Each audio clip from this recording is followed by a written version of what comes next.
دلوقتي الساعة 2 وانا بصور الفيديو ده، وحقيقة انا لسه راجع من المحكمة واليوم النهارده كان مرهق جدا. بس تخلي بالك بقى من حاجة حصلت معايا النهارده، وعشان كده انا طالع انبهكوا عليها وتخلي بالكم.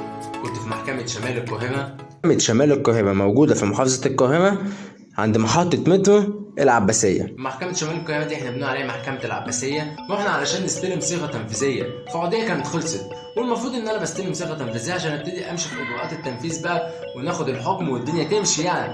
وفي فيديو النهارده هنتكلم على 3 نقط. ايه هي الحاجة اللي حصلت في المحكمة؟ يعني ايه الصيغة التنفيذية؟ هي الصيغة التنفيذية لو ضاعت هيحصل ايه؟ اللي حصل وانا بستلم الصيغة التنفيذية حصلت حاجة، مش حاجة يعني حاجة صعبة جدا. ايه هي بقى؟ ان الموظف نسي يديني ختم الصيغة التنفيذية وسلمني كده الحكم وخلاص، وقال لي خلاص بقى انت كده يعني خلصت.